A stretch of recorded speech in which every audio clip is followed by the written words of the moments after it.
सो hey guys, मेरा नाम है सफल बिसेन और आज हम जा रहे हैं हमारा क्वेश्चन नंबर 5 करने।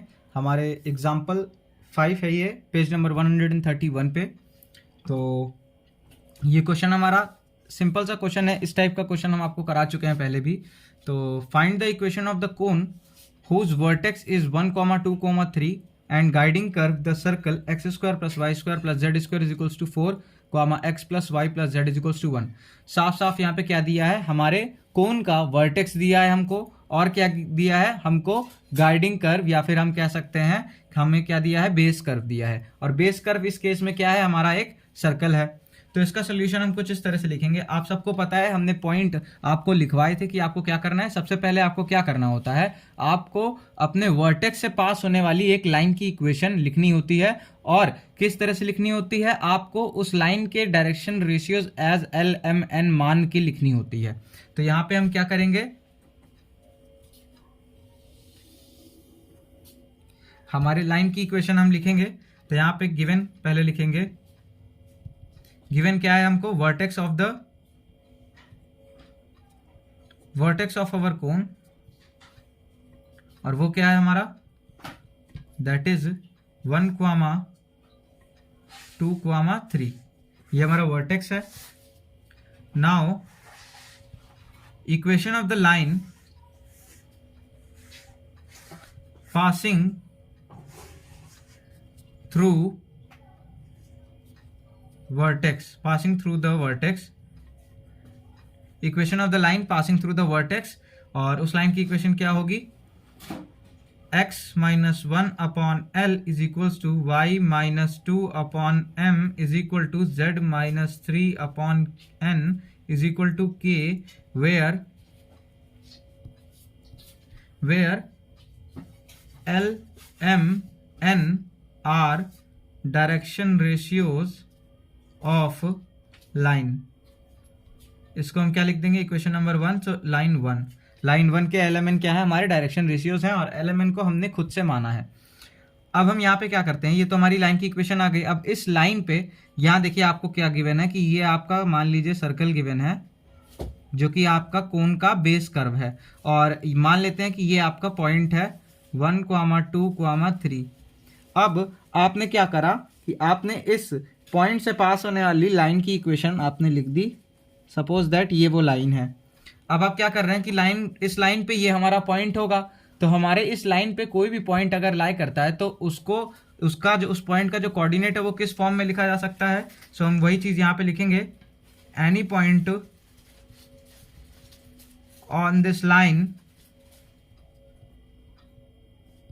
1 can be written in the form of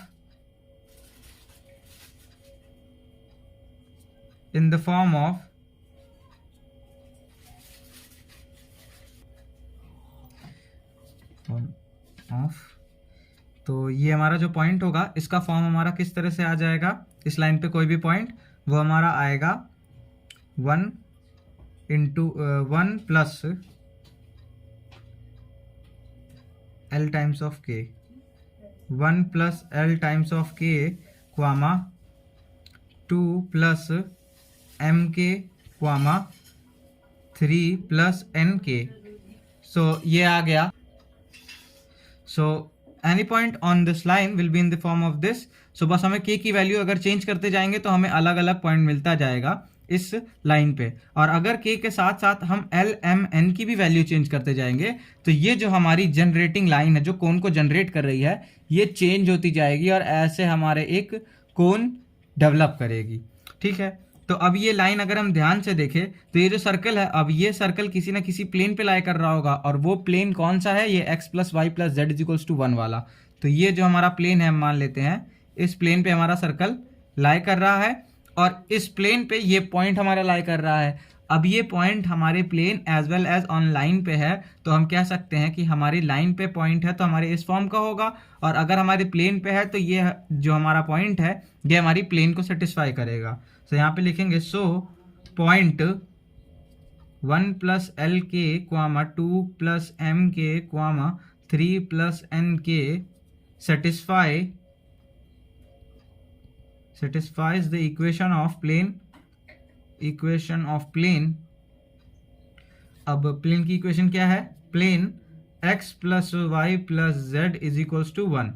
so 1 plus l k plus 2 plus m k plus 3 plus n k is equal to 1.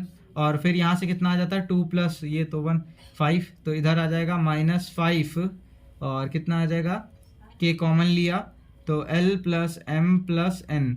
So K की वैल्यू कितनी आ गई, K will be equal to -5 upon में l plus M plus N. तो ये हमारे के की वैल्यू आ गई. अब हम इसके बाद यहाँ पे क्या करेंगे, के की वैल्यू हमारी ये आ गई है. अब इस के की वैल्यू को हम पुट करेंगे इस पॉइंट पे, पॉइंट्स के कोऑर्डिनेट्स पे, और फिर जो पॉइंट का कोऑर्डिनेट हमारा बनेगा एल एम एन के फॉर्म में.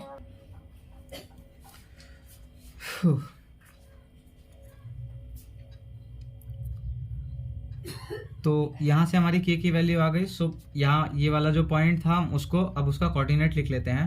सो point on our circle and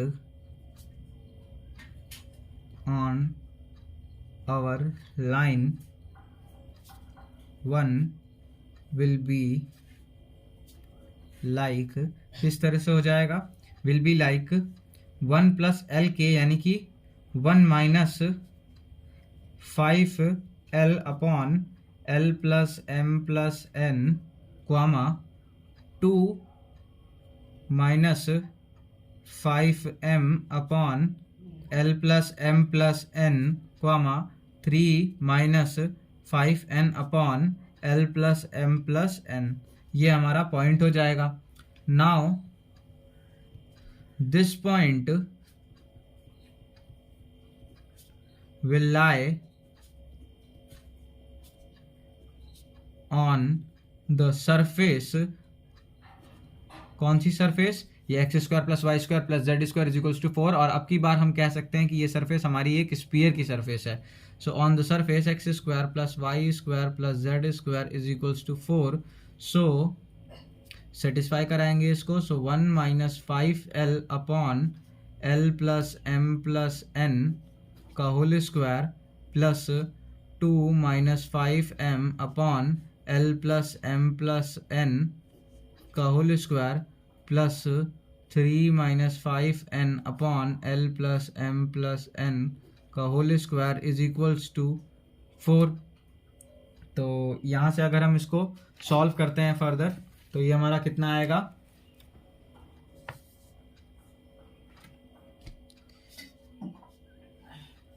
इसको जब आप सॉल्व करोगे तो आपका आएगा ये, that is m plus n minus 4l का स्क्वायर प्लस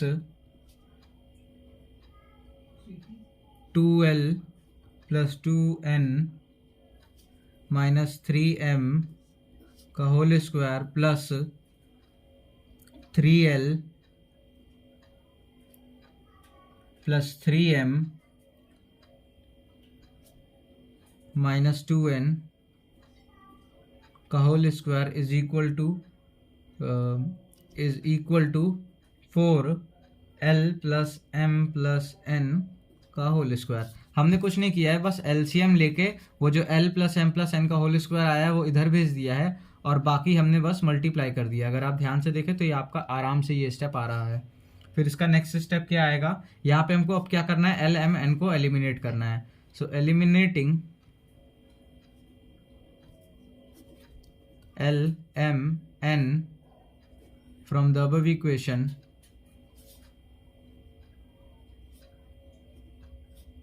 वी गेट, हमको क्या मिलता है अगर हम एल एम एन को एलिमिनेट करते हैं तो इस ऊपर वाली इक्वेशन से. सो हमको मिलेगा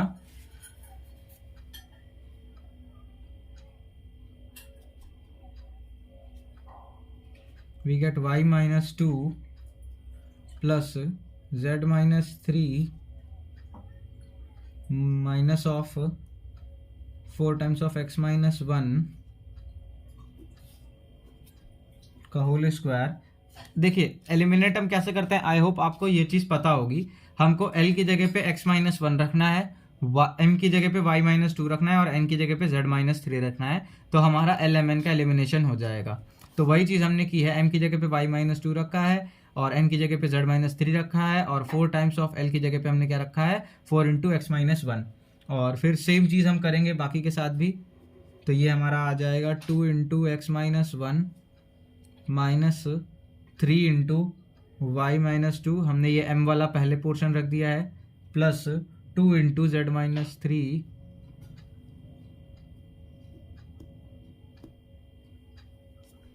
2 इंटू z-3 का होल स्क्वायर, ये पूरा इधर में होल स्क्वायर है, प्लस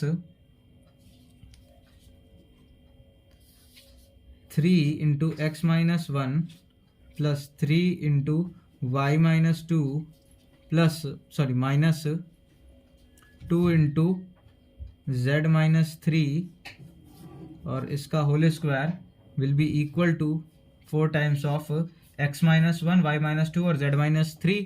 तो यहाँ पे आप लिख सकते हो x plus y plus z-6 का होल स्क्वायर। सो यहाँ पे अब आप क्या कर सकते हो, ये आपका आई थिंक सॉल्व हो चुका है। अगर आप इसको ध्यान से देखो, इसका आंसर हम एक बार चेक कर लेते हैं। यही आपका जो है क्या होगा, आएगा। एलिमिनेशन करने के बाद देखिए, एलएमएन का एलिमिनेशन करने के बाद अगर आप इतने पे भी छोड़ देते हो तो ये आपका आंसर कंप्लीट आंसर की तरह कंसीडर किया जाएगा, इस पे आपका एक भी मार्क्स कट नहीं होगा। लेकिन हाँ, आपको यहाँ तक का पूरा प्रोसेस आपको सही तरीके से करना होगा बिना किसी मिस्टेक के। तो इसका एक बार हम आंसर चेक कर लेते हैं। Question number 5, page number 131। Page number 131 पे क्वेश्चन नंबर 5 है और इसका आंसर है 5x²। तो हाँ, ये मल्टीप्लाई करके दिया है। आप अगर इतना भी लिख के छोड़ देते हो तो ये आपका आंसर कंप्लीट आंसर कंसीडर किया जाएगा। अगर आपको लिखना है तो आप इस तरह से लिख सकते हो कि ये आपको सॉल्व करने पे क्या मिलेगा, 5x² plus 3y² plus z² minus 6yz minus 4zx minus 2xy plus 6x plus 8y plus 10z minus 26 is equals to 0। So ये क्या आएगा, आपकी कोन की इक्वेशन आएगी। सो आई होप आपको ये आंसर समझ में आ गया होगा इसका, और इसको आप नोट कर लीजिए, आराम से पॉज करके इसको नोट कर लीजिए आप। सो आई होप आपने इसको नोट कर लिया होगा। तो चलिए, आज का ये लेक्चर यहीं पे ख़त्म होता है। मिलते हैं नेक्स्ट लेक्चर में अगले क्वेश्चन के साथ। तब तक के लिए पढ़ाई करते रहिए। All the very best.